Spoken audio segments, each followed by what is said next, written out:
Fight! Man, welcome back to another episode of the Play for Keys podcast, the only podcast where we do something different every single day, not an hour, not an episode. This is an everyday thing. This is a podcast for casuals. If you are a casual, this is the show for you. And we know you are casuals. We're casual in every sense of the word. We know you ain't got to tell us. We can tell. And it's okay too. It's perfectly fine too. Perfectly fine. We're casual at everything. Me, fish sandwiches. I was unfamiliar with their game. Did not know fish sandwiches was hooping like that. Do you like fish? I fuck with fish, but like I've never. Like, what do you mean? Like, if you put them together, I feel like I just never went to a fast food place and said, "Hey, yo, let me get the." Like I never went to McDonald's and like, "Yo, let me get the fillet of fish." That's never been me. That's odd. They would seem like I've never done no shit like that. But that's fast food fish. Wait, did you go to a fast food place and get fish? Absolutely. I'm judging you. Okay. I would have judged myself too. What place was it? Wendy's. You went to Wendy's and say, "Hey, sir, can I get the fish sandwich from Wendy's?" I didn't even know Wendy's had a fish sandwich. I'm not gonna lie. Me neither. That could be an up there thing? I really don't know. Like that was new. Like I didn't know they had it. And that sounds. It was what? It was Wednesday. I did it Wednesday because I do my cheat meals on Wednesday because that's when I get paid. But getting like a regular sandwich was like, you realize very quickly like how much calories are for certain shit. So I'm like, damn, this is a lot of fucking calories for this small ass burger. So I was like, you know what? Let me try this fish sandwich. I might hate it, but fuck it. I'll waste $5. That shit was good as fuck. And I was ashamed to admit that. It's like, damn, this bitch go crazy. This bitch. But you don't like fish though. You don't like fish though. So that you just don't like shrimp. Yeah, I don't like fish are cool. Like all them water bugs are disgusting. Yeah. But it's like, I guess it's like panko crusted or whatever. I guess for Wendy's or whatever. That bitch went. And it was on a brioche bun. I was like, damn, what the fuck? I was ashamed that I fucked with it like that. You should have been. You should have. I'm still trying to see if this Wendy's fish sandwich is a thing down here because I've never heard of that. I've never heard of it either though. Like I never heard. Like I didn't know. Like I think it's new. Okay, maybe that. I think it's new. They came out with two things. They came out with that, and I think they came out with like a chicken tender wrap. Okay, I do see the fish sandwich on the menu. I'll never try it, but I'm glad you I'm glad you enjoyed it. I guess, bro. I fucking guess. For the good of the team. Hey, you know what I mean? I don't think I've ever led you astray when it came to food, though. I'm just let you know that right now. True, but still, I'm not eating a fish sandwich. Hey, I'm just saying. I'm not eating fish. It's just a man has to have a code. He has to draw a line in the sand somewhere. I'm not getting a fish sandwich from Wendy's. Jax, I understand. I don't judge you because that was me. That was me last week. I would have never thought I'd been here. And I'm not finna just go and get fish sandwiches like moving forward. Like I was just surprised that I fucked with it. Okay. I thought I was going to take 2 bites and throw it away. I finished that whole fucking sandwich. I was like, this shit good as fuck. I was like, oh, this shit good as fuck. I don't even fuck with tartar sauce like that. You put tartar sauce, all right, bro. Let's nigga, it's a fish sandwich. What do you put on a fish sandwich? You a ketchup mustard ass nigga? Ketchup is good, bro. You a ketchup mustard ass nigga on fish sandwiches? I don't put mustard. I don't like mustard, so I don't put mustard on fish. But if I do have a fish sandwich, I'll put ketchup on it. If I do need to put something on it. All right, man. Anyway, nigga, let's go ahead. Donations. Donate to a charitable cause. I promise you. Donations. It is going to donations. You will not be using this money to buy fish sandwiches. On God, we won't. Here comes the money. Here we go. Money talk. Here comes the money. Yeah, let's not beat around the bush. Let's go ahead and just get started with things we simply do not care about. We do not care. We don't care. NBA niggas hate Memphis. If you have been living under a rock, there was a viral video of LeBron James going golfing and talking about how he just strongly dislikes Memphis, their hotels, basically the hotels of Memphis. And a lot of people had a lot of strong things to say about it. Oh my God, we hate LeBron. We hate LeBron.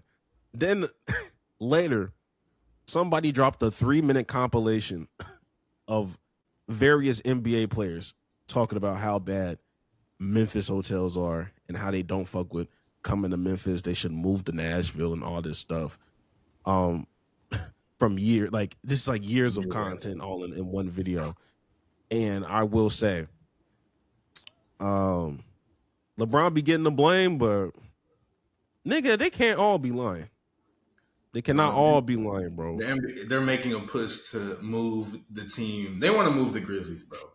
That's really what they want. Yeah. They want to move the Grizzlies. And I feel like they're going to do it eventually. Which sucks for Memphis, which sucks for them. But, like, are we really surprised these NBA players hate Memphis? No. And I ain't even been to Memphis, but they just seem like the type. This is also the place with the wasn't this where is this where the hotel was that LeBron made those shoes about, right? Nah, wasn't that Alabama? Let me see. What was it called? Or maybe it was Memphis. No, it's Memphis. Ranking my Black history incorrect. It's okay, Memphis. Yeah, it was in the Lorraine Motel. That's in Memphis. Yeah, they was already not fucking with LeBron because of that. Yeah. But then this happened. I'm just like, man, look. And then there was a I don't know if you know this older guy. I guess he like does like he does random videos. Mm-hmm. I guess he's like a reporter for like some news station or whatever. But like he'll always just have his shit on like POV style, just responding to shit. Apparently he's in Memphis or like he's from Memphis or whatever. So like he taking like photos or like videos of like outside of the said hotel niggas is talking about, just to kind of like talk about, it ain't that bad, and he paying it off, and I'm like, you're not helping this nigga case right now. Like you're not helping nobody case right now. Like I want to be on your side, but this is clearly not a 5-star hotel, nigga. Like, I also feel like these are the NBA players. They're all millionaires and billionaires too, so they're all used to like the most fanciest of beds and this, that, and absolutely, like, bro. I looked at that. I was like, that looked like some shit that me and my family would book for a family reunion. There's nothing wrong with that. But at the same time, when we talking about 5-star hotels in New York, LA, and Miami, yeah, I could see why they don't fuck with Memphis's hotel. I guess, bro. But leave Memphis alone. They ain't do nothing to get all this hate. They just got allegedly some bad hotels. I don't know, but crime rate's high too. Crime rate's high in LA and New York. Nah, niggas didn't. New Orleans. Where else? The crime rate, Chicago. Like the crime rate's high in all these places. It's a little different than Memphis, nigga. I will admit it. It is a little different. You roll your windows down in Memphis. Next, we do not care. The real reason we hate Memphis, Pooh Shiesty. Pooh Shiesty. I don't know if it's alleged. Because I think this shit is confirmed. You robbed Gucci Mane. On camera. This is confirmed on camera. Pooh Shiesty robbed Gucci Mane at gunpoint, took his rollies, his money, and made that nigga sign a deal so that Pooh Shiesty can get out of his contract, whatever the case may be. And nigga went on the internet and talked about it. I don't know why we doing this shit. Very, very weird behavior. Hearing the details about this is, I know it's we do not care, but the details about this are so mind-blowingly. One, when they robbed Gucci, they made Gucci hold his head still and unscrewed the earrings out of his ears. So that's another thing they did. Yeah. I did not know that. This nigga, Pooh Shiesty, was on house arrest when he did this. So he's had an ankle monitor on this whole time. It's tracking him. They rented cars. They got like footage of like them like on the highways and everything. Cause like, you know how like the highway cameras are. Cause they drove from Memphis to Dallas because that's where Gucci was. Like, damn. What else did they do? At the studio, everything was on camera. Some of Gucci Mane's security was like off-duty police officers as well. So it's just like this whole thing. And he also robbed him with his dad was there too. Like Pooh Shiesty's dad was there doing the robbery as well. Like it's just everything. And he just got out of jail like 3 months ago or something, bro. Like This whole thing was mind-numbing and this stupid. And now they're facing life in prison. is bad, bro. Doing this, that's bad. He lives his raps, bro. He has many songs about robbing rappers and robbing people. So like, he's real. he's real. He's real, but at what cost, nigga? His Like, freedom. what's the point, nigga? Like, why? And then there's niggas on the internet talking about some Gucci man allowed this. Well, what the fuck that nigga Gucci was gonna do? Somebody barricaded the door and there's mad guns. What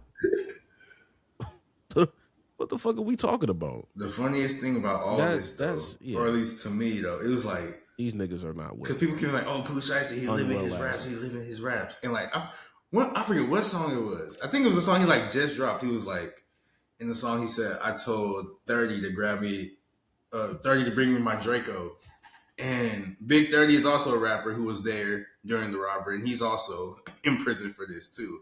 And they have him on camera actually like Big 30 going in his bag and handing Pooh Shiesty his Draco. Like, he lives his raps, bro. That shit was, he wasn't lying when he said that. Thank you for all your contributions to the rap game, Pooh Shiesty. You will be missed. You will be missed. Pooh Shiesty, hey, we got you. You know what I mean? We no thanks. Well, what's that Colin Cowherd thing? He was like, LeBron, we got Ben Simmons now. We're good. Pooh Shiesty, you're good. Hell no. And finally, last minute audible. We do not care. Last minute audible on the We Do Not Care. New drop alert. We got new drops today. Or not today. Yesterday. Or 2 days ago. New Tiger Wood drops. This shit will feed communities, bro. This one, this the one right here. No, the one is the one where he's with the watches. I don't know what he's doing. I don't know. I don't know if there's audio to that. I just know he's just. No, wait. I gotta see it. Did you talk about this right here? Yes, bro. Wait. Like, I don't know what they're telling him to do. I just. No, there's audio. There's audio to this.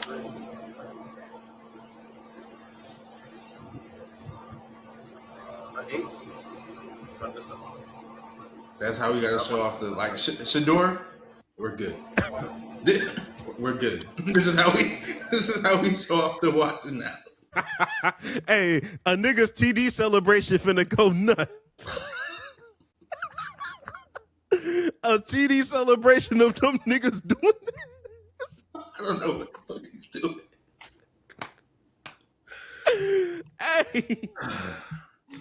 Nah, that's funny as hell, man. Funny as hell. Yeah, they gotta check their systems, bro. Bro, niggas just be telling niggas to do anything. Like, what does that even prove? That you had a Rolex on. I don't know what the this and the claps and I don't know, but it was hilarious. It was hilarious.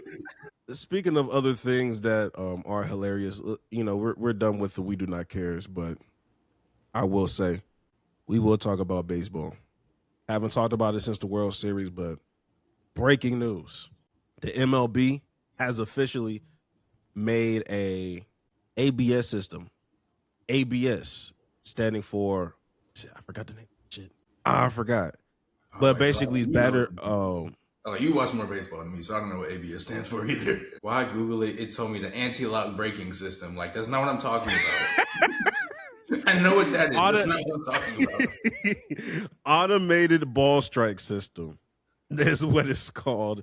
It's basically a system that will allow players to appeal the ball and strike calls made by the plate umpire. And they start off with each team has 2 challenges per game. At the start of the game, if you lose 2 challenges, you're done. Can't challenge anymore. But if you win a challenge, you keep challenges. You continue to keep them until you finally stop getting it right at some point. So you can go up there and have 10 made challenges. Yeah.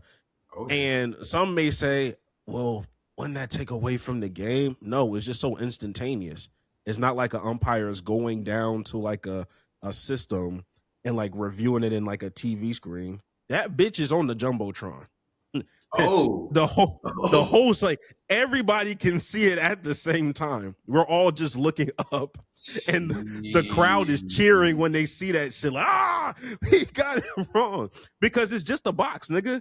It's just a box, and you're it'll basically show if the ball hit outside the box or inside the box. You're talking about the little box, like when you watch baseball on TV, it shows like a little box where that's like the strike zone, right? And so if it goes, so if the ball is a little bit outside of it or whatever, in the not ref, but the umpire, he doesn't call that, then you can review it and boom, like that. Yeah, so like if it hits outside the strike zone and the umpire calls a strike, they can review it and we'll look it up, and it's like instantaneous. You don't have to wait; it'll pop up. And we'll see on the jumbotron is hilarious. I So think more sports need to do that as well. Actually, I think more sports need to do that too. Yeah, so literally it'll be like I don't know if they do like the little hand signal like this, but it'll say challenge that, and they'll have like the speaker. It's like player is challenging the call, and as soon as they say that, everybody looks at the jumbotron and sees it, and there's like call overturn or call stands. And you play ball again. Like there's no kind of discrepancy because you know what a ball is and you know what a strike is. Yeah. Like there is no like, is it? It's not like a catch where it's like, did he maintain and put 2 feet? No. Either it's in the box or it's not. And it's been hilarious seeing umpires like be pissed about it. I'm looking at because there was a nigga that got like 5 straight calls wrong. Review it. Review it.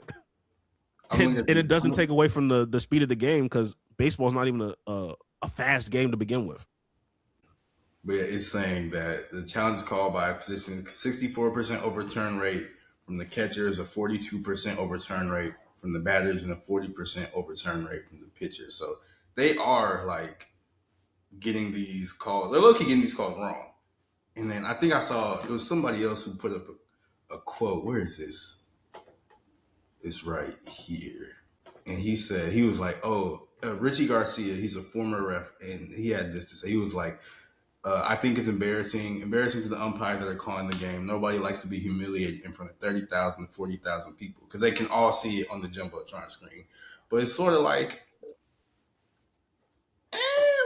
y'all are the ones who fucked up. And if it's that egregious, then like, bro, come on. And also, these reviews and challenges, that's been going on in the NFL and in the NBA for years. So I mean, like, tighten up. But that is very, very funny.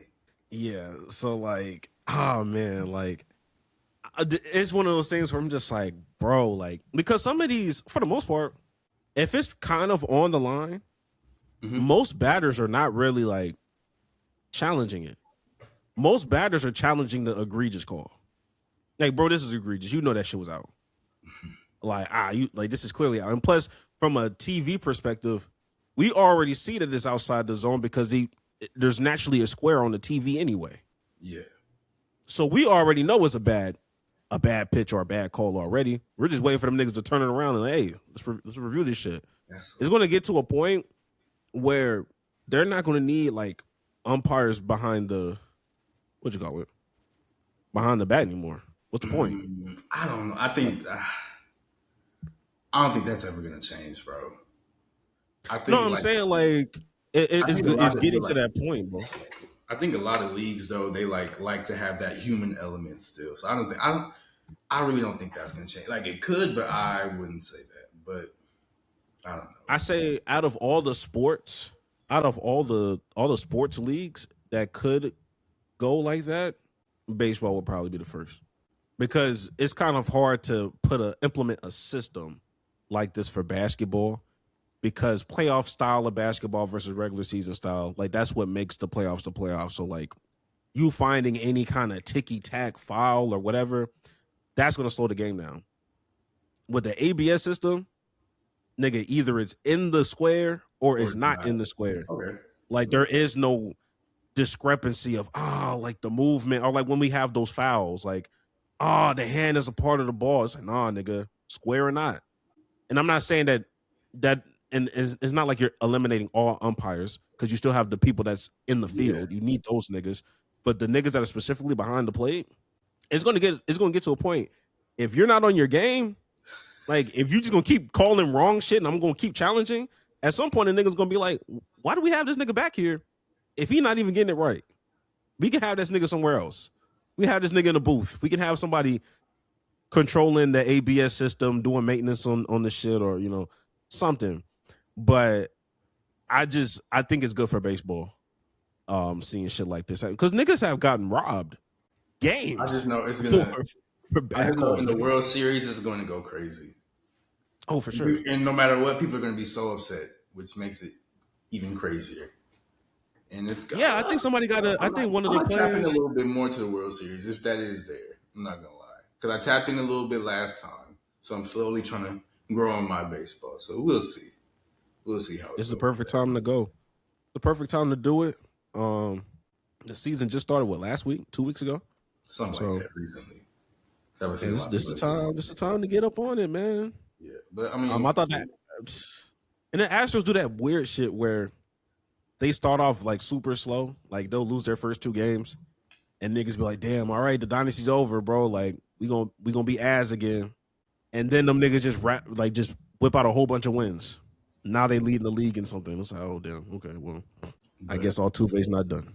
But since we started with like ref adjacent thing, let's go ahead and keep it in that realm as we get to the NFL real fast, because we talked about this last week a little bit, how the NFL, they're looking to, or was it last week? Maybe might have been the week before, but the NFL, they still can't really come to agreement about the new bargaining agreement with the refs. So they're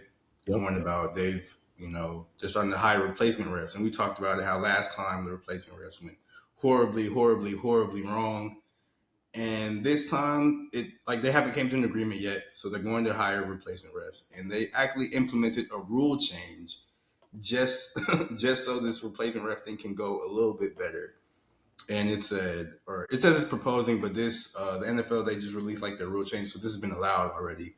But it's allowing the officiating department to correct obvious missed calls made by replacement refs and replacement refs only.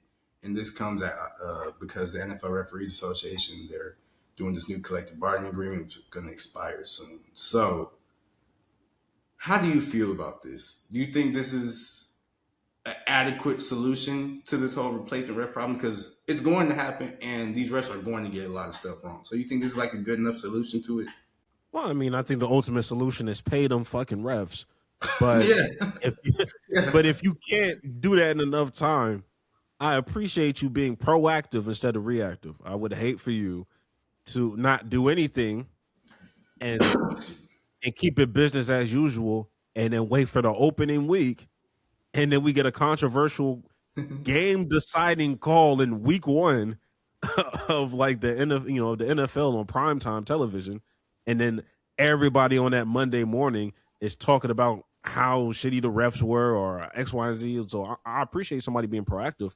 I'm not mad at it. I think in the name of technology, I think it's very hard to get shit wrong these days because you can always backtrack. Like I think, like at this point, if you can review, you have, everything gets called up to New York sometimes. Like even without the challenges, I think it's like really hard these days to like get something so egregiously wrong, like the infamous Green Bay game that we had. Like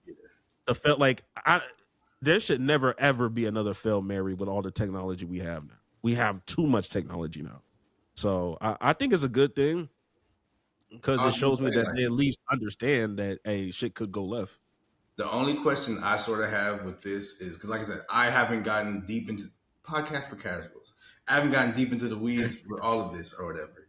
But it's saying that missed call, like egregiously missed calls, are going to get sent up to New York or whatever so people can review it and correct it. But my question is, like, are the people in New York not part of like the NFL ref like union? Like, are there replacements too? Or that's what I'm like. Who is up there making these decisions? Like, I don't know. I could be incorrect, but that's what's going on. I'm like, who's making these decisions?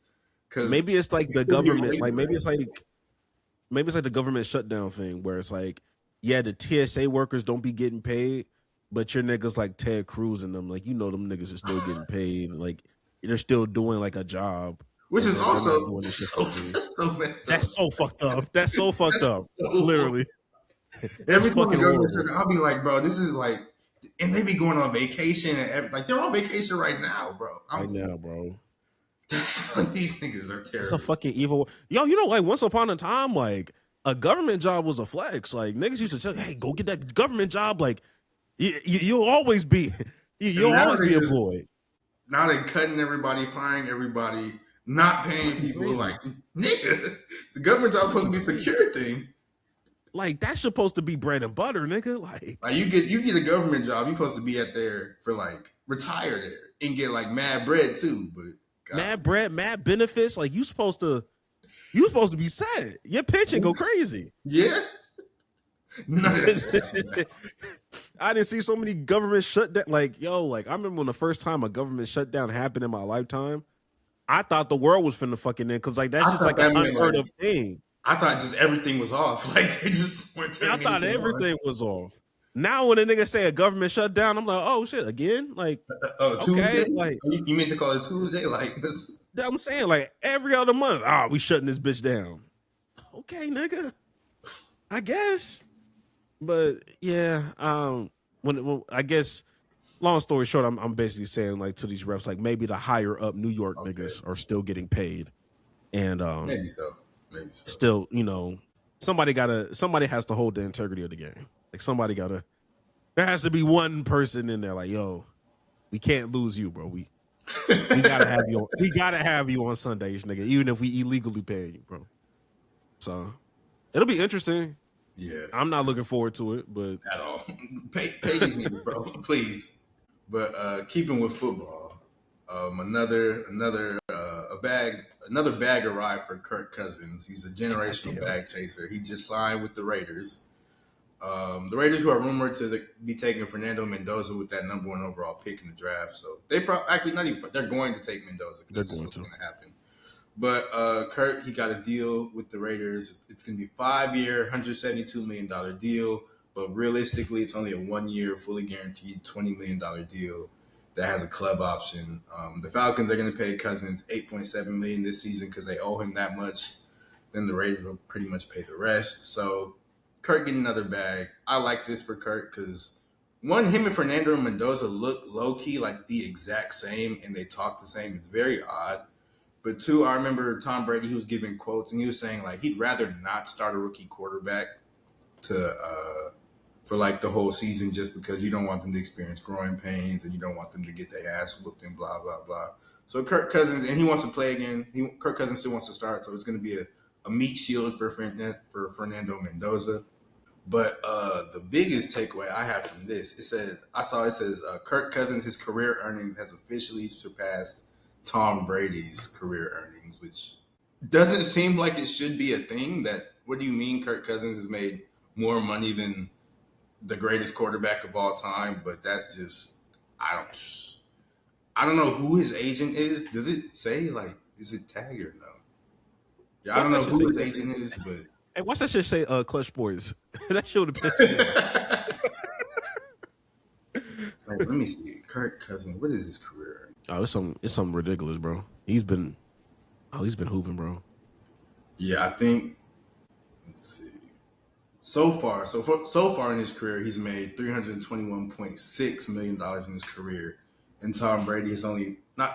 I've said only, like, only is going to be a small number, but Tom Brady, he's made $332 million in his career. But then after this season, Kirk is going to surpass that, which is fucking crazy. But who is his agent? That's what I want to figure out. His agent is Mike McCartney, of Vayner Sports. Vayner's probably like Gary V, right? That sounds like. I think that's Gary. Yeah, McCartney is well known for securing lucrative guarantee contracts for Cousins throughout his career. Who else is a client for this nigga? Yeah, I need to know who else is Vayner Sports. Aiden Hutchinson is one of his clients. That's the biggest name I see. He just got a bag not so long ago too, huh? Mm-hmm. Yeah. Kirk, like we said. That's the only other big name is Aiden Hutchinson. Everybody else is just like Sort of like Yeah, because he needs all of his resources to get Kirk Cousins that bag. If he got I too mean, many clients, he got a lot of clients, but like I'm just saying, none of them are like super big names. yeah, bro, that's a little calling. Hey, I ain't gonna lie, Kirk Cousins is that nigga's official resume. Like Literally, nigga, I can get you paid like this nigga, bro. I can get you paid. Even on the back end of your career. I'm getting you paid, nigga. 28 guaranteed. 8.7 from my last employer and 20 mil to the Raiders. I'll say this. I will say this. When it comes to Kirk Cousins, or not even Kirk Cousins, when it comes to the Raiders, one thing that we've always talked about was that conversation: should a rookie quarterback start immediately? Should he have time to develop or whatever? We always had that controversy of what's right and what's incorrect. And I've always been on the side of I don't think there's a right or wrong answer as long as there's a plan. As long as we can see the plan. Whatever the fuck they was doing over there in Cleveland with Shador and Dylan Gabriel, obviously there was no fucking plan. It didn't matter if that nigga started from day one or you waited a year. It looked like dysfunction. This looks like a clear plan. We can see it. Okay, you're going to bring Kirk Cousins in and be the guy. And then when you think Fernando is ready, we'll do it. Clint Kubiak is there, so does that make Gary? Does that make Gary his father or his brother? Gary is his father. So Gary was on that same kind of timing too. He had the franchise guy, or like they believe in just not throwing in no fucking rookie quarterback. And then you have Tom Brady, that's like a part ownership. Yeah. So his thoughts and his beliefs, because I didn't seen him on a couple podcasts. He's always had the belief that college niggas is not ready when they come into the league anyway. They need 2 or 3 years to develop. So when you have all those things in combination, that first of all, this is a move that you do when a nigga is not fearing for his job being lost. That nigga Clint just got signed. He knows, okay, I got at least a couple years. 1, 2, maybe even 3. And he got some building blocks with the Raiders because they're gonna get. He got building blocks. They won't be absolutely ass. They got Shiesty. They got Brock Bowers. They still have Max Crosby for whatever that's worth. I don't know if they're gonna play him or try to trade him again, but right. There's some building blocks. They're still probably gonna suck, but it might not be as bad as we expect. So Fernando Mendoza might be in a situation that not a lot of good young quarterbacks are in, where they are really preparing this nigga. Like they're really like developing him. Having that nigga learn under somebody. You don't see that a lot with under somebody who's like competent. Because Kirk Cousins, even though he's not the greatest quarterback ever, but like he's been a solid quarterback for most of his career. Even though he has his mess ups and big moments and everything, but he's not Cheeks. We might call him Cheeks, but he's not really Cheeks. We just say that because it's funny. The way he's getting developed is like the equivalent of him being a late first round draft pick, like a Jordan Love and an Aaron Rodgers, where there's somebody in front of you, but we're gonna go ahead and draft you and build you up and make sure that we're getting the best out of you. I think I saw his pro day. I saw a couple throws. Hey, look, he looked decent. I ain't gonna lie. I think he's gonna be good. I think he's gonna be a solid quarterback. Good. He's gonna be like Kirk Cousins, just more athletic Kirk Cousins, I think. Honestly. Yeah, so he won't have to go through like you gotta save this franchise type shit. Like he gotta start day one. I don't think there's gonna be a lot of niggas saying stuff like that. Unless Kirk Cousins just gets so bad that niggas start saying, hey, yo, look, it's not gonna hurt throwing that nigga Fernando in there. But that's just Kirk Cousins having to be Kirk O'Chains. Like that's up to him if you want to keep his job past the trade deadline. But one thing, I like it. Before we move off, the one thing I did not read, which is probably the most important thing about this whole tweet, is this will be the 11th straight NFL season in which Cousins' contract will be fully guaranteed. We've never seen a bag chaser like this before. We might never see one after. Generational talent. I've never seen a nigga chase a bag quite like. Especially in the NFL, 11 years guaranteed contract straight. Hats off to you, Kirk Cousins. And finding a way to be on the quarterback show. finding a way when niggas was not checking for you. Niggas was not checking for Kirk Cousins to be on a QB show like that. Man, that nigga's PR is insane. I respect it. But someone whose PR is absolutely in the mud right now, Jalen Hurts, because a new story came out by ESPN, and this sort of happens low key like every year now. It feels like in the off season, a new story comes out about Jalen Hurts and how he's just not it. But this new story by Jeremy Fowler on ESPN, he says that Jalen Hurts pushed back on changes that would diversify the offensive scheme. He wanted to avoid playing under center. He was afraid to just like throw balls sometimes against zone coverage. He had poor body language. They said he wasn't always bought in. He's not the most coachable, they said. He changes the game plan and changes play calls to an excessive degree. And like I said, this just keeps happening with Jalen Hurts. And there's also like another thread I saw on Twitter. I don't have it no more. I thought I saved it, but it's saying like basically like this had like every single offseason. Once if Nick Sirianni ends the season with his job in question, like a month or two later, a Jalen Hurts hit piece comes out, or if Jeffrey Lurie, who's the owner of the Eagles, if he ends up saying like something positive in the press about Jalen Hurts, then like a couple days later, a hit piece come out about Jalen Hurts, and it has actually been like. So, like I said, I can't find the thread anymore. I thought I saved it, but somebody like lined up the dates between like something positive happening for Jalen Hurts and then boom, the hit piece coming out, and they lined up perfectly. So I say all that to say like Nick Sirianni, low key, a hoe, but I guess, bro. Like I don't care about the Eagles. I don't like the Eagles, so there's that. But this is also the reason why I don't like the Eagles. Like I never liked the Eagles because anytime something good happens, them niggas act. Niggas don't remember where they came from, bro. Like they be disrespectful to their own past. They'll say some shit. Oh yeah, get this fucking nigga out of here. The nigga that won you a Super Bowl. That's what we're doing. Like and it's like then they'll start respecting them once they leave. Like once a nigga leave, then they'll get their props. When Andy Reid left. They'd be like, oh, we love Andy Reid, but he got to go. Did he really have to go? Did he have to go? But now he paired with Patrick Mahomes and the rest is history right now. He's living his fucking best life, bro. Was he a 3-time Super Bowl champ? Like or 2-time? It's three. One of them. But he was a 0-time Super Bowl champ before that with the Eagles. And now he's with the fucking Eagles. And he had, respectfully, I feel like he had better talent with the Eagles. I think there was more talent offensively there. Maybe the quarterback wasn't where it needed to be, but if you talk about skill position to skill position, Deshaun Jackson, Jeremy Maclin, Eagles had them hoes. And then their quarterback was still Michael Vick is in Patrick Mahomes, but Michael Vick is still Michael Vick, bro.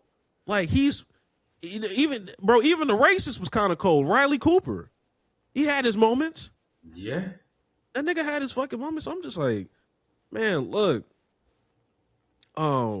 But to circle back on Jalen Hurts, we talk about the word coachable all the time in our text messages. And I did want to ask you in a different context. we like our players coachable. If you know, Jax, if you were to get a rap sheet of a player that was coming into your organization with a rap sheet like Jalen Hurts, how are you responding? Because I know you hate the Eagles, but what if we're talking about your own org? Like, what if your own org, you found out all this stuff, your player wasn't coachable? You know what I mean? Like, I actually did read the article, and low-key, it didn't seem like, these are just like the, Cliff Notes probably the wrong words, but like, every time, like, I don't know, the sources were all anonymous, so we don't know who was saying what. But there was like a source close to the coach or to the coaches would say like these negative things, but then there'd be like one or two other sources about Jalen Hurts and say, oh, it's really not as bad as they're making it seem. So like, I don't really see a lot of all the stuff that people are talking, as far as like the body language and really just the not always being bought in. Because Jalen Hurts seems like if there's somebody that's gonna be bought in, it feels like it's Jalen Hurts. So that's why I'm like, I don't really know about all that. And then, or not earlier, but in the article, they also talked about how Jalen Hurts also like he really responds well to like tougher coaching, and that worked well with him in Alabama because he had Nick Saban. Like his dad was a coach as well, and then like during the Super Bowl run, or during the two Super Bowl runs, because they went to two, I think one was with Shane Steichen and the other was with Kellen Moore, and they sort of like pushed back on Jalen Hurts a little bit. And I think that, like, I feel like that's the type of coaching he wants or the coaching he likes. So, like with Nick Sirianni and their offensive coordinator they just had, like he wasn't really getting that. So I think he wants somebody he like respects in the coaching room. And I don't think they have that in Philadelphia anymore. So like if I got a rap sheet like that, I feel like I think I'd be able to make it work. In all honesty, if I think he's good, I think I'd make it work. Basically, you know, if that player is worth it. Yeah, for sure. I see what you mean. I kind of agree. And on top of that, even if this shit was true, who the fuck cares, nigga? That nigga won me a Super Bowl. And in the Super Bowl they lost the Super Bowl, but he still went crazy in the one they lost too. Like, because the thing with Jalen Hurts, he plays his best in like the biggest games, like the best games of his career has been in Super Bowls. So it's sort of like, what can I really like? What can I do about that? Like you've seen the upside on the highest stages, so it made me reluctant to give up on him so quickly. And especially they just paid the nigga like a quarter for $1 billion. So also that's another reason I want to make it work with Jalen Hurts. If I was the Eagles, if I was with the Eagles, yeah, it just makes more sense to just figure this shit out. And on top of that, there be times where I'm just like, not that it's a black and white thing, but it's just kind of like, what if when niggas start talking about like his body language, you know, nigga, what if he just likes eating alone, nigga? You know what I mean? He could just be an introvert, bro. You all around these white coworkers, and they're like, oh, why you don't want to be around us, nigga? I just want to be. It's my break, right? It's a break from you niggas. That don't mean I'm not bought in. Oh shit, I'm just trying to, you know what I mean? I'm just trying to focus on the next thing. Y'all out here talking about white people shit. You know what I mean? You know what I mean? And they be like, oh, he look rude. Maybe he just got a resting bitch face. Who knows? Like, yeah, that's Who knows, bro? Like, mind you, that nigga need a break from y'all sometimes. Y'all put a fucking rabbit in the fucking locker room. I ain't never forget that. Y'all put a bunny, what is it, a Lucky Charms bunny? Yeah. I forgot what it was, a good luck charm? Y'all were unserious. Did they lose that game too? Like, yes. they put like an inflatable rabbit in the locker room for good luck. And that hoe was like a giant one too. And then they lost the game. So it's just like, what are we doing? And also, why would you tell the media this? Yeah, like after two losses, y'all deflated that bitch and took it out. Yeah, if I'm Jalen Hurts, yeah, y'all niggas is unserious. You think Nick Saban doing some bullshit like that? He need a leader. He need a coach that he respect, bro. He did not respect Kevin Patullo, and he does not respect Nick Sirianni. But when you say, you know, stuff like that, niggas getting their feelings and be like, oh, it's not that deep. I don't know, bro. I don't know. Because when they be clicking, they be clicking. Like when they on point, they be on point. Like the Eagles, they're a talented team. That's another reason I wouldn't want to because why would I mess with that? We already got Jalen Hurts is still a serviceable quarterback, and we got two amazing receivers on the outside. Saquon Barkley.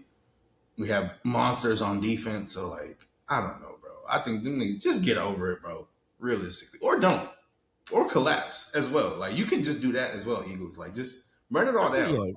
I don't give a fuck about the Eagles. Won't hurt my feelings at all. I don't give a fuck about you niggas, bro. Yeah, y'all tripping. But Greg, let's go into basketball. And you got a little bit more on this topic than me, but the Trailblazers are in some stuff again. Earlier this season, their head coach Chauncey Billups got suspended / arrested or questioned. I don't even know. He got something. Arrested. Yeah, okay. He got arrested and he got arrested, and I think he got released from his duties. No, he's a Trailblazer. Okay. But I don't know if that was like an official firing but it's definitely bigger than, you know, it's bigger than the suspension for sure. I don't know if it's leave, but they removed that nigga of his duties effective immediately after that happened. And He got caught up we'll in see some what happens. in some gambling scandal. I think he wasn't even gambling on games though. He was just gambling like with his homies, which is another thing. I don't even think he should get in trouble. Yeah, But that, but like also recruiting niggas to the place and whatever. I don't know, acting like a face, but anyway, that's one of them. But more news breaks as the NBA on Wednesday fined the Portland Trailblazers $100,000 for illegal contact the team made with Yang Hassan back in December of 2023, 2 years before the 7-footer was even drafted. And let me load this up. Yeah, 2 years before 2 years before he was even drafted, which means they also wanted to suspend the assistant general manager and so 2 assistant general managers and 1 general manager both got suspended 2 weeks without pay, and claiming that the 2 team officials violated league rules governing contact with draft ineligible players. And all that really, I think that all goes back to Chauncey Billups. We don't hear none of this shit if it wasn't for Chauncey Billups getting raided by the fucking FBI. Because who is really checking for the Trailblazers like this to talk about, illegal contact with Yang Hassan? And you know what's crazy? These niggas will do anything else besides look at them fucking trees in LA. These niggas will do anything. I have to stop you right there though, because the Trailblazers, they self-reported this to the NBA. Yeah. In the statement from the Trailblazers, they said when this was brought to our attention, the Trailblazers self-reported to the NBA and they fully cooperated with the investigation and accept the league's determination. I wonder what made them self-report. You said what? I wonder what made them self-report. The fact that Yang Hansen isn't good, and they're like, man, fuck this shit. They got mad. They got mad at the 2 assistant GMs. He said somebody got to get punished for this. People that was overseas saying like, oh man, he's gonna be the next Joker or next Joker. That's what people were saying about him. They're like, he just needs to learn basketball and blah blah blah. Which is, how are you the next Joker if you don't know how to play basketball? I digress. But they probably got mad. They're like, bro, you know what? We just gonna get these niggas suspended. So I can see that happening. He's not good. Maybe he'll get better, but he's not good right now. And he looked like he don't really know what he be doing on the court a lot of times, to be honest with you. In the future, I have watched at least. Well, first of all, there's just too many niggas in front of him. Because you still have Jeremy Grant out there, and then Donovan Clingan. That nigga, I don't know if he always had this, but that nigga has developed a 3-ball.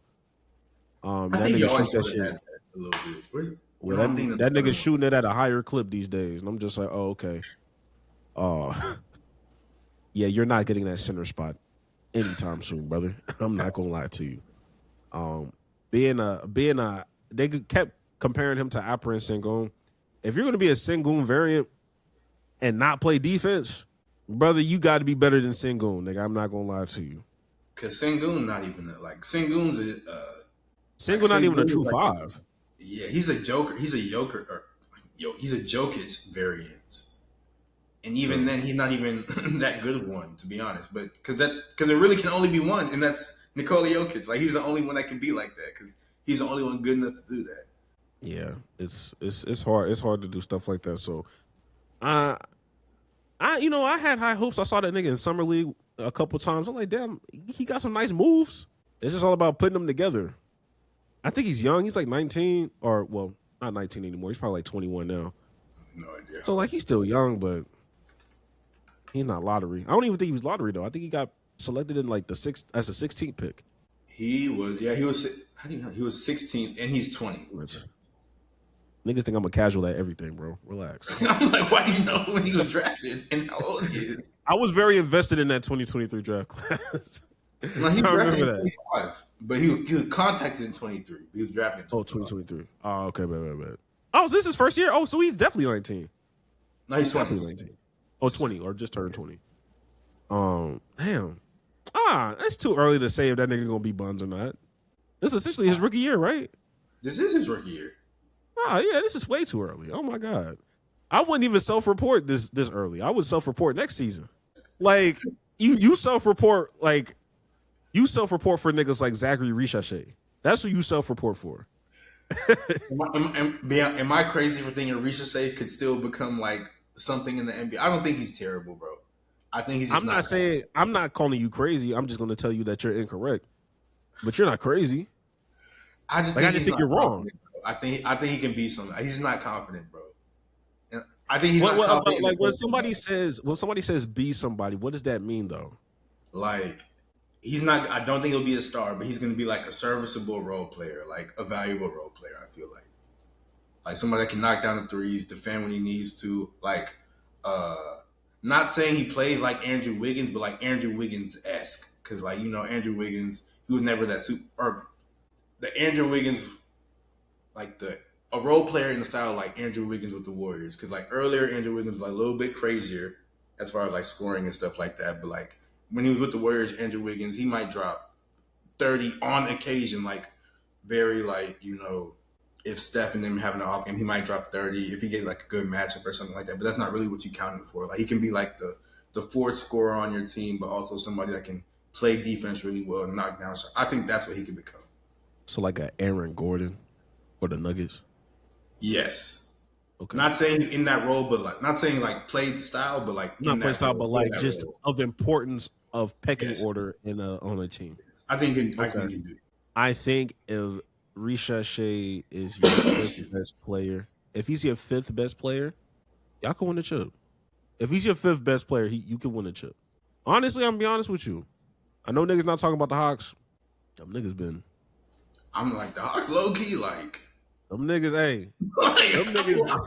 Them niggas is not in the play-in no more. I'll tell you that. Them niggas is securely in the playoffs. I think they had like a 17. They won like 17 of their last 19 games. Something crazy like that. The Hawks gonna do something. I'm not gonna lie to you. They hooping. They got some guys. They got some guys there. But yeah, shout out to Yang Hassan. I haven't given up on Yang Hassan, but it's not looking good for him either. I think a change of scenery might help.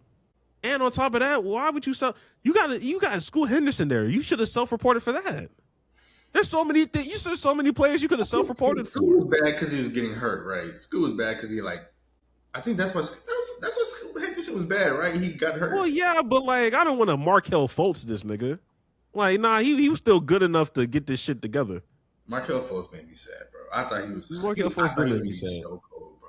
I thought he was gonna be so cold. Like Scoot Henderson started playing bad, and then all of a sudden I started seeing this nigga like play with goggles, and I was like, "Wait, what's going on, bro?" Like, I don't know. I don't know what's going on. It won't matter because Dame is coming back next season, but that's probably one of the most like worst kept secrets, bro. Like nobody talks about Scoot Henderson as like a bad pick. Like he's bad and so low key that nobody brings that nigga up. It's because the only person people are focused on in that draft class is Wemby because Wemby's going so crazy. Yeah, but like it gets masked because even niggas after Wemby are getting talked about, like the Thompson twins and Brandon Miller, and there's a few niggas. 2023 was a fire class. Yeah, shout out to them, but.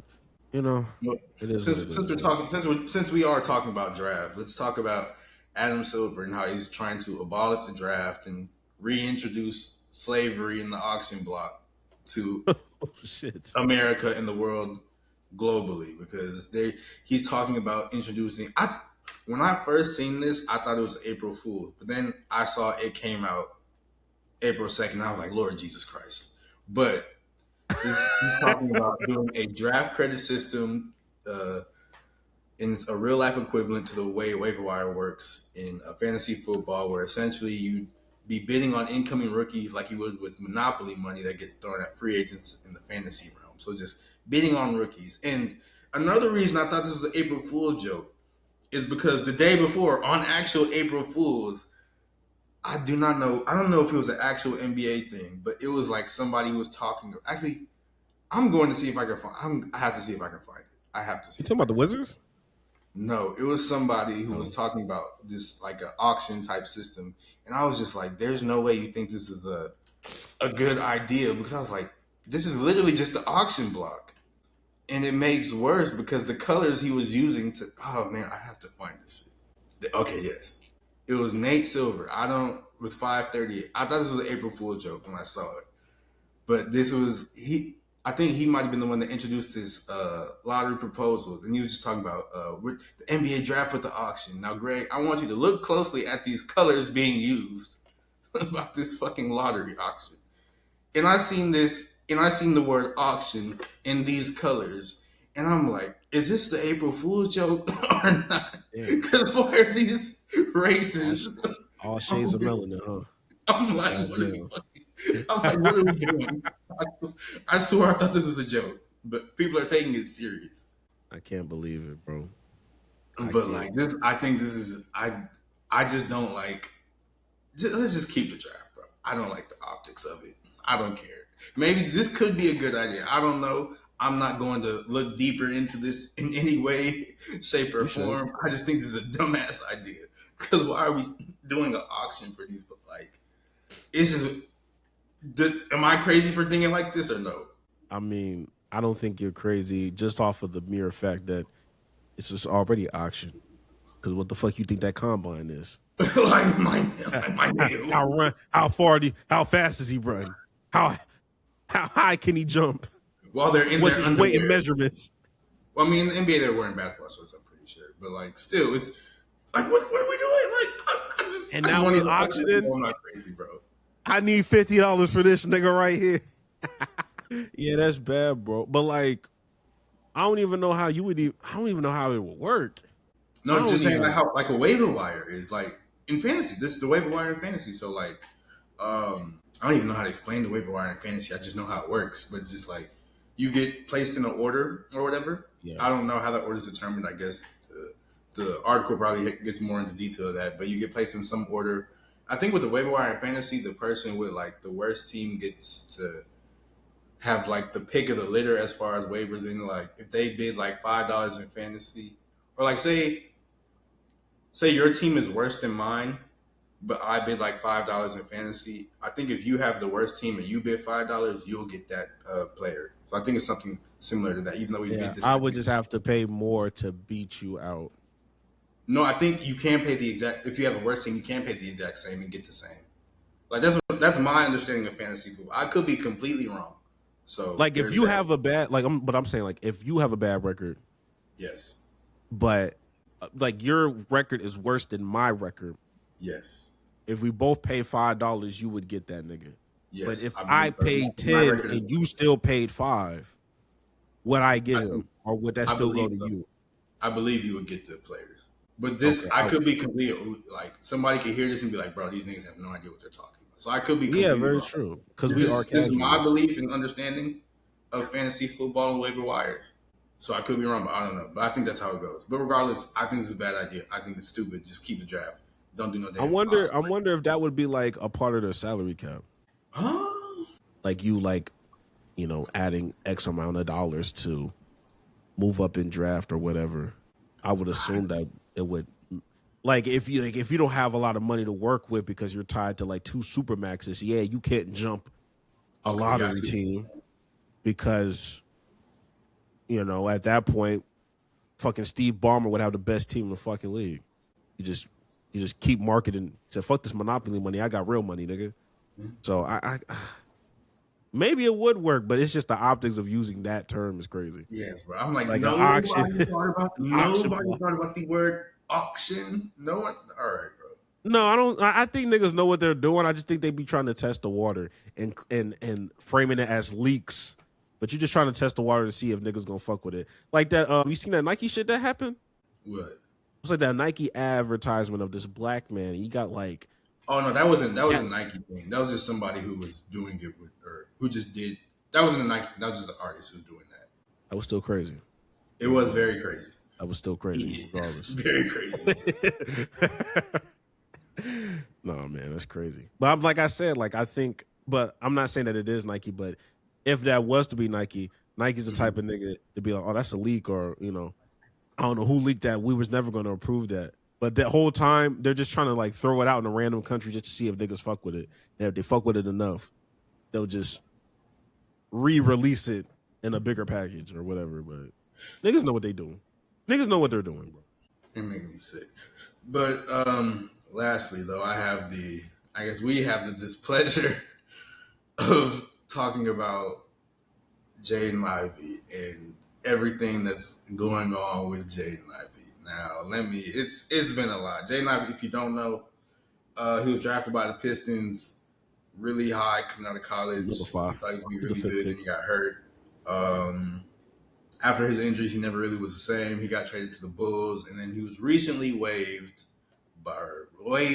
whatever you want to call it, by the Bulls, and just some of the antics that was happening. Internal issues leading to his exit from the Bulls include he destroyed the locker room sanctuary. His constant preaching made players uncomfortable. His religious rhetoric pressed upon teammates daily. He told players who was unrighteous and righteous. The Bulls viewed this behavior as weirdness in the workplace. Another thing he was also doing, he was asking reporters if they were fornicating or not, asking them about their salvation, things like that. He also made a whole bunch of like IG live videos that were like 70 minutes. Like I didn't know you could make videos on Instagram that long. They'd be like 70-minute Instagram lives where he's just talking about he's bashing gay people, bashing people who have sex before marriage, bashing a lot of just a lot of stuff, and doing it in like weird tones and weird settings. Like you could tell, like people are defending him a lot because they're like, "Oh, this is an attack on Christianity and things like that," and like stuff like that pisses me off because like it makes me upset when they do shit like that. Like that's not Christianity. That's just like another thing he did also. He was hurt or whatever. Then he called the Bulls head of player performance on March 25th and told him that Jesus healed his knee and he was ready to play. But then they gave him an MRI on March 26th and the Bulls were like, "No, nigga, you're still hurt." But back to the larger point I was trying to say. Like I hate because people are like, "Oh my gosh, there's an attack on Christianity and blah blah blah." First off, 97% of the people that are saying this attack on Christianity haven't opened the Bible this entire year. Let's get that out the way first. Like they don't even know what verses. Then they couldn't even tell you. They probably couldn't even tell you John 3:16 or Philippians 4:13. And I'm not even bashing them for that. I'm just saying there's that. But it's just like the way he's going about it and the way his beliefs, these, that, and the third. Like that's not Christianity. Like one, this is like clearly like if you've seen some of the videos, I didn't have any of the videos saved just because I didn't feel like saving them, to be honest with you. But like those videos, you can clearly tell he's not right in the head. There's something going on. Like the cadence he's speaking in, his eyes is dark. Like he looks insane. Like he literally looks insane when he's doing all this. And it's just like this is not Christianity. This is not how you like talk to people. This is not how you go about it. This is not how you try to bring people to Jesus. This isn't about love. This is about hate. This is about bashing. He went on like a right-wing podcast as well, saying some other crazy stuff. And it's just like, this is not how you go about it. If you are trying to like bring people to God, bring people to Jesus, like this is not what you do. And it's just like, it bothers me that people are like, "Oh, this is an attack on Christianity." Like, no, this isn't. This is an attack on him because he's doing stupid things. He was being conduct detrimental to the workplace, things like that. This is an issue with him that he for real needs some type of medical or mental help to deal with because this is not how you go about things. It just really pisses me off. I'm not gonna lie to you. Like I hate it so much. Yeah, I didn't like any of the like when a certain side of the internet got a hold to it. I already knew. I was like, you don't care about Jayden Ivey. You're just trying to use his words to. You don't even care about Jesus. You don't even care about Jesus. Yeah, you just needed an excuse to, bash gay people because you do not like gay people. Like you do not care. Like anybody that's actually watched some of those lives, not like the important, like not like the viral 10-second clips, but like if you watch like a little bit more in depth on those lives, because I did watch a little bit of it. Anybody that's telling you, like ain't nothing wrong with him, you didn't watch them clips. Like you're not really watching this shit because some of the stuff that he's saying, like he's not even staying on topic on some of the things that he's talking about. He's jumping from place to place and somebody that if you're somebody that is of God, like first and foremost, you want to make sure niggas is good. You want to make sure niggas is like, all right, like, but are you good? Like, I one thing I don't like is when people want to use Christianity as a shield for like real life problems. Like, because he is speaking the word of God, all of a sudden I can't say, hey, have you need therapy? All of a sudden you can't do therapy because we just gonna pray this shit away. That's the problem right now. Like, that's the problem right then and there. Like, you just want to pray everything away, and I love prayer, but they got a script. I know they got a scripture in there that talks about faith without works. It's dead. Faith without works is dead. Like, I know that's a scripture. I don't know where it's at in that Bible, but I've heard that before. So when Jayden Ivey came out there and said, "Yo, God healed my knee," yeah, but did he really? Because they MRI'd that shit, and the MRI is telling you otherwise, bro. So obviously there's something wrong going on over there. And one thing I don't agree with, because they always want to say, "Oh, he's just preaching the word of God," like he's not. He's just doing what he's just quoting straight Bible. But nowhere in that Bible does it say to judge other people's journeys. So when that nigga said, "Hey, Steph Curry not no real Christian," that's Do you like, come does on, he bro. even know Steph Curry like that? Like, I know That's what I'm saying. You don't know Steph Curry. You don't know Bron. I remember he said something about Anthony. I don't know what, I can't remember what he said exactly, but he was talking about Anthony Edwards too. I'm like, do you actually know these people? So you can say, one, you shouldn't be saying these things in the first place, because like, he who has not seen cast the first stone. Like, we've all seen. So like, let's not even get into that. But like, do you even know these people? I don't think you do. So it's just like, dog, what is? It's just it really bothers me how people are going about this whole thing. Like, he clearly needs help. Like, come on, bro. People are just laughing and making jokes or acting like he's in the right. That's just not how. Like, no. Yeah, because even with one thing people like just fail to realize is the Bible is a tool. It is a tool for how you use your daily life. And just like any other tool, you can use it for anything, right? Just because I can, I got a pair of scissors, it's used to cut certain things and cut whatever I needed to do. At the same time, I can also use that scissors and stab a nigga. I can stab somebody with that. Like, same thing with the Bible. There is a verse, there's a scripture for anything that you could technically argue about anything. If you want to be so technical about the Bible, you can use that Bible to defend it. There's verses saying don't get your ears pierced. There's verses saying don't get tattoos. Verses saying don't eat pork. Like, what are we talking about? Yeah, they're like there are scriptures in there that says only God can judge, but then there can be another nigga that will use another scripture that says judge righteously. Like, you using the Bible as like, oh my God, like, this is law, this is whatever. It's a tool, bro. It is a tool on how you're going to navigate your everyday life. So you using the Bible as like proof that Jayden Ivey was not doing anything wrong, you're wrong. You're wrong. There's a certain way to go about everything that you do. And like, I think what you call it?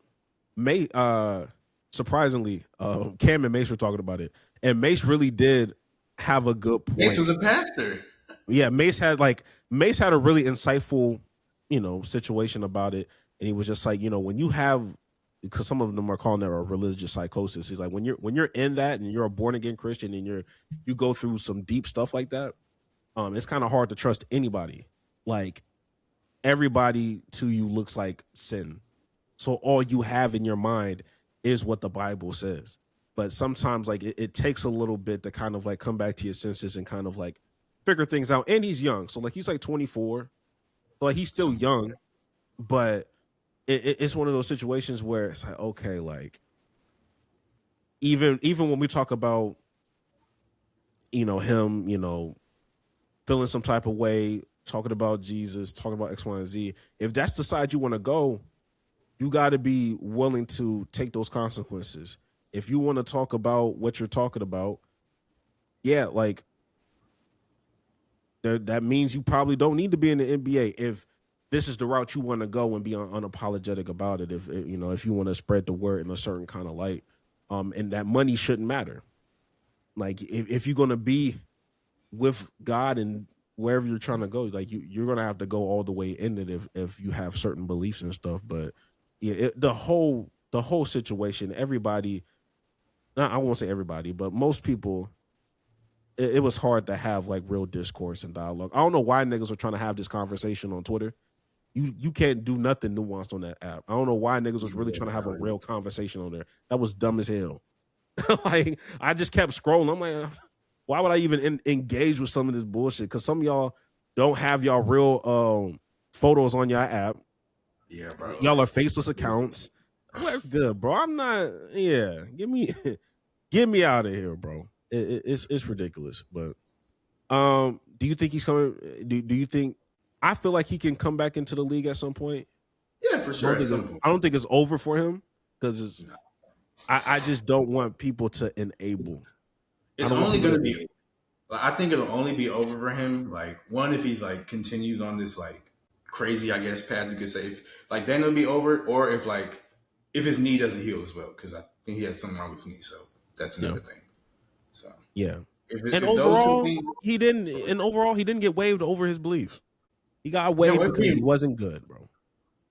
That's why he was waived. You can't be bad and also weird. He was bad and weird, and they're like, you know what? That's what it is, bro.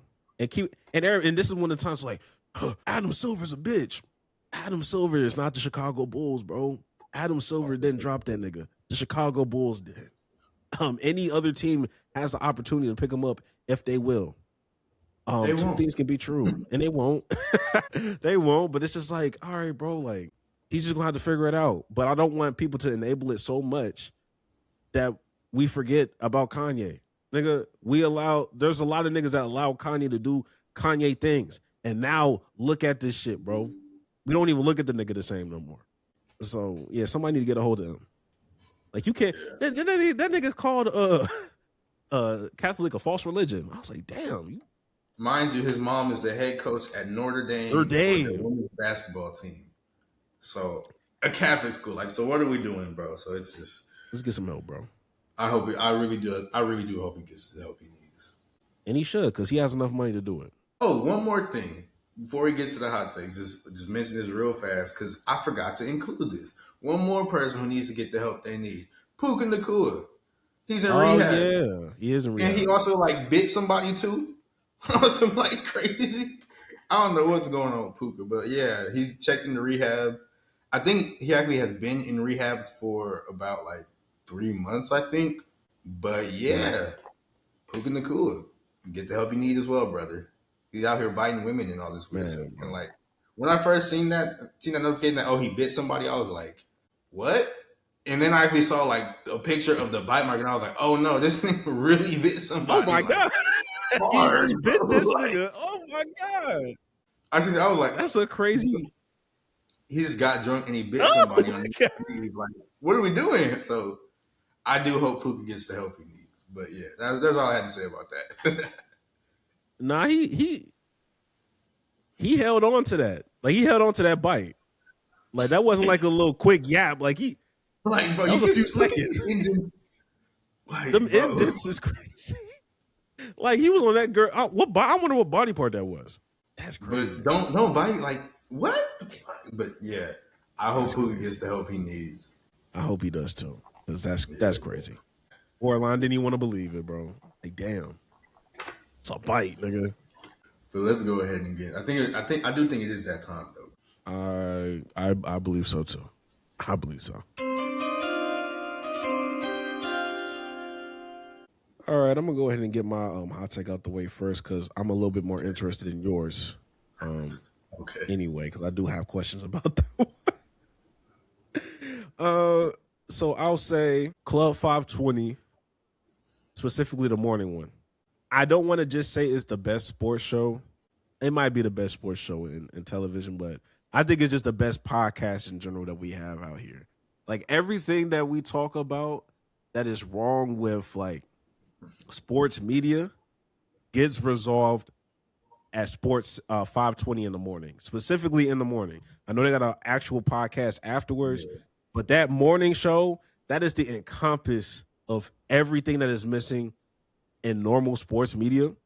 And on top of that, they're not mainstream media, so they can still do flagrant shit that doesn't feel too flagrant because they don't have a suit and tie and they're not on First Take or whatever. But I had to think about this. I was just like, yo, they talk about every team. Every team. Every team gets talked about.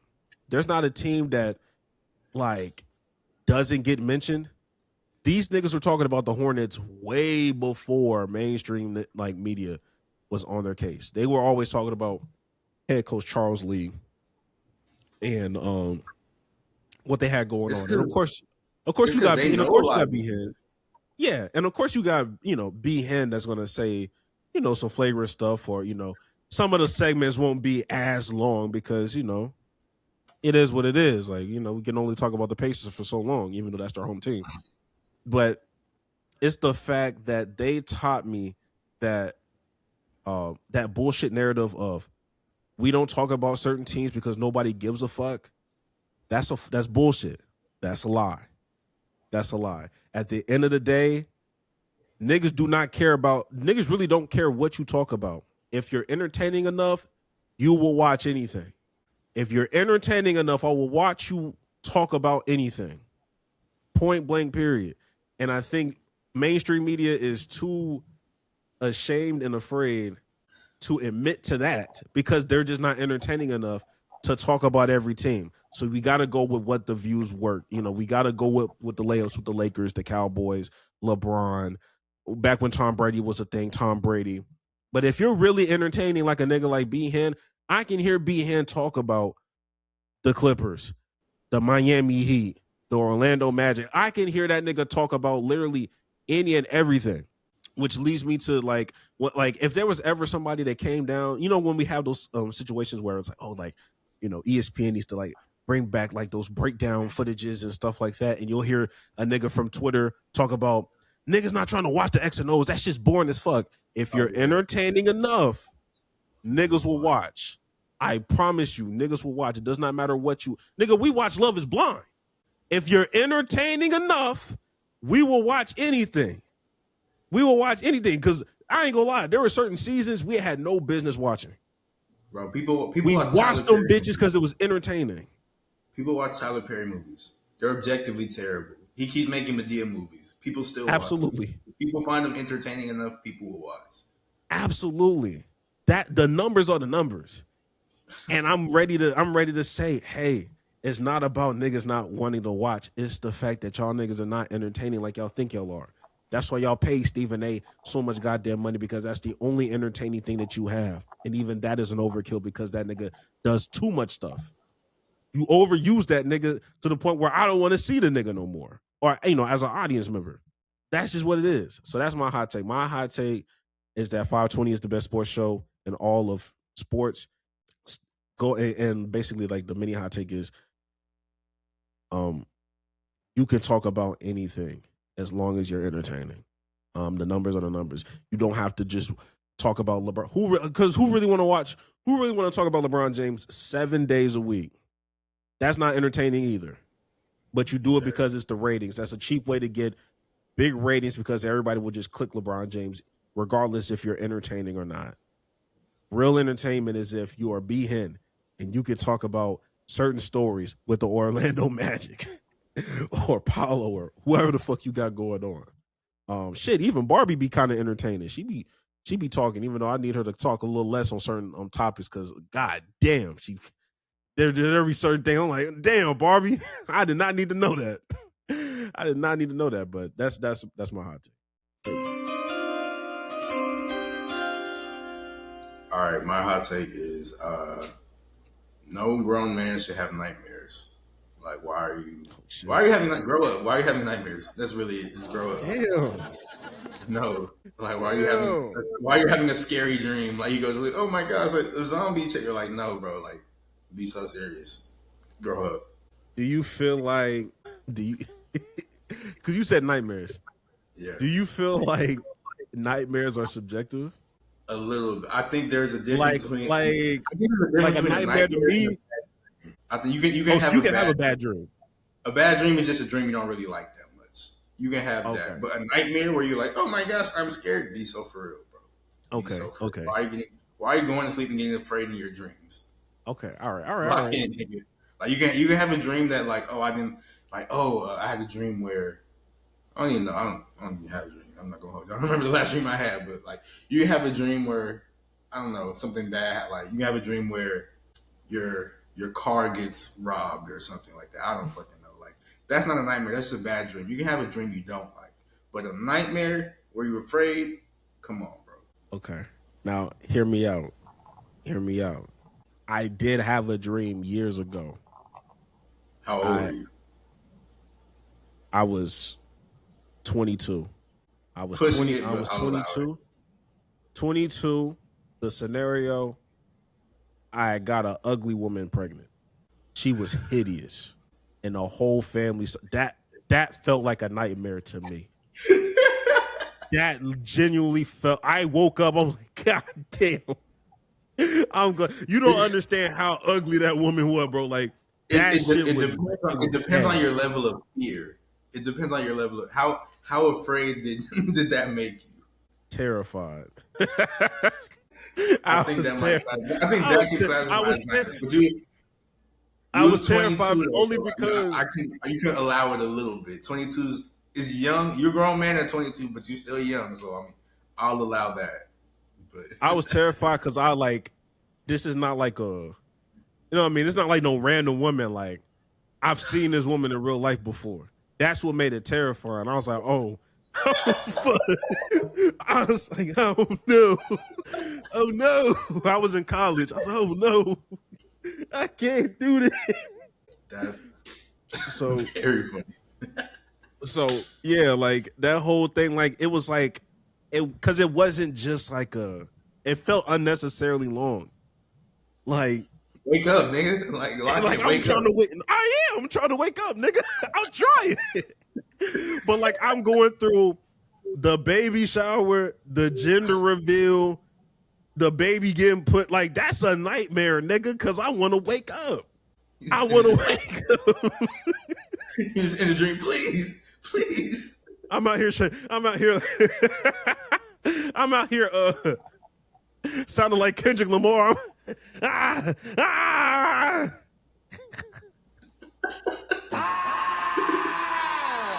I sounded just like that, bro. But I feel like I consider a nightmare something that felt a little too real. Like if this shit felt a little too real, that's what separates it from a bad dream to a nightmare. Because a bad dream, it's like, oh, okay, like, well, that's weird. Okay, that's just a bad dream. Nah, I've seen this person before. I'm so glad that was just a dream. That's funny as hell. But I don't think I've ever had a nightmare like ever again, though. I think that was my last nightmare. And I know it was my last nightmare because that's the last one I remember. That left a real impression on me, bro. I was like, I gotta stop. I think the last, I guess, bad dream I had was like, it wasn't even like bad for real. I think it was like a giant spider jumped on me or something. Like that's what I remember from that. No. And then like I woke up though because I was like, what the fuck? But like that was the last bad dream I can remember. So it wasn't even that. You don't be getting bad dreams when you high? No, I don't do drugs, Gregory. My bad. I thought you partook. I'm not an edible king like you. I thought you partook. Oh, my bad. Yeah, sometimes early in my edible career, we had a little couple one-off dreams. I wouldn't call them nightmares though. I know people say you don't have dreams. They lied. I'll never. I feel like most of the dreams I had was when I was under that influence. I feel like Earl Sweatshirt said that in a song one time.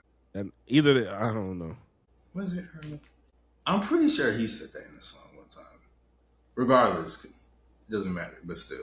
Yeah, and sometimes you gotta be another thing. You gotta be careful with the medibles too, because it's just you never know the true dosage per bite. This is gonna sound terrible, but like them stories where people like when their dogs like sneak into their edibles and eat, they always kill me. I always laugh at it. Like I laugh at every single one of them. They're fucking hilarious. Even like they like show the dog like creeping, die laughing.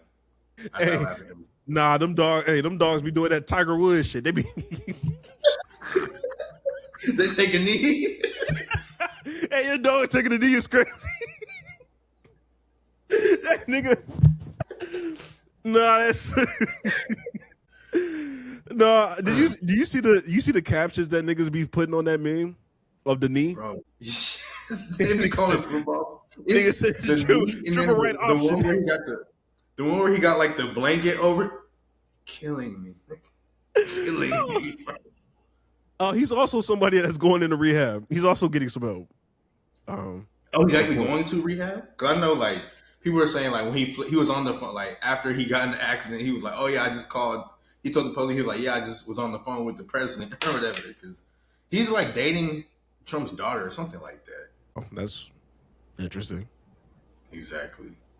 I don't want to know what their family dinners are. They probably don't even have fucking family dinners. Donald Trump probably hasn't seen his kids in, like, a month or two. Yeah, I don't know, man. I did not know that. Old niggas all do the same shit, bro. Anything young, bro. Donald Trump's daughter not young. She old too. How old is she? Wait. Donald Trump has like a son who's young. I think his son is like, or one of his sons is in his 20s. But like, which is it? Which one is it? How many kids a nigga got? He got hella kids. Never mind. What's his name? Tiger Woods. Which one? He got a couple though. Which daughter is his girlfriend, bro? His son is tall as fuck. Vanessa Trump. I didn't know there was a Vanessa Trump. I'm not gonna lie. I thought Donald Trump had one daughter. But Vanessa Trump is 48. So she's not old. Never mind. She's not young. Never mind. Okay.